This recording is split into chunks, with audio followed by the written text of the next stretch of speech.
ভুয়ো অ্যাকাউন্ট খুলে বিজেপি নেত্রীর বিরুদ্ধে কুরুচিকর ও অপপ্রচার চালানোর অভিযোগ কাঠগড়ায় তৃণমূল আশ্রিত দুষ্কৃতীরা। গত রবিবার চন্দননগর থানায় একটি অভিযোগ দায়ের করেন চন্দননগর মণ্ডল সভানেত্রী, কিন্তু কোনো কড়া ভূমিকা পালন করেনি পুলিশ প্রশাসন। তাই শুক্রবার বাধ্য হয়ে চন্দননগর রানীঘাট থেকে একটি বিক্ষোভ মিছিল করে বিজেপি কর্মীরা। ঘটনার প্রতিবাদে থানা ঘেরাও অভিযান চলে, সেই সঙ্গে পুলিশের সঙ্গে চলে ধাক্কাধাক্কিও। সবশেষে স্ট্যান্ড রোড অবরোধ করে বিক্ষোভকারীরা।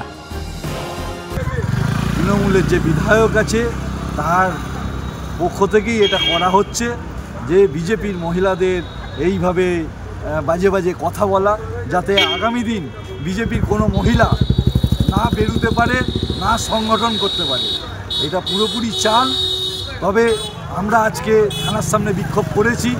আগামী দিন এই যে শাসক দলের যারা এই ধরনের কাজ করছে তাদের অবিলম্বে যদি অ্যারেস্ট করা না হয়, আমরা এরপরে বিজেপির তরফ থেকে বৃহত্তর আন্দোলনে নামব। তোকে নিয়ে নানান রকম খারাপ ছবি দেওয়া, তাদের নামের খারাপ মন্তব্য রাখা, পোস্ট করা দীর্ঘদিন ধরে চলে আসছে। এটা নিয়ে আমরা বারবার থানায় এসেছি, থানাকে এখানে আইসিকে জানানো হয়েছে। তারপর আমরা সাইবার ক্রাইমেও গেছিলাম, এটা নিয়ে এফআইআর করা হয়েছে, কিন্তু তারপরেও এটা নিয়ে কোনো রকম স্টেপ নেওয়া হয়নি। আজকে আমাদেরকে নিয়ে যে এই জিনিসগুলো করা হচ্ছে, আজকে আমরাই সেফ নয়, তাহলে আমাদের দেখে যে মহিলারা এর পরে ভবিষ্যতে যারা আসবে তারা কি করে সেফ হতে পারে। হুগলি থেকে Pritam Sadhukar report, Calcutta news.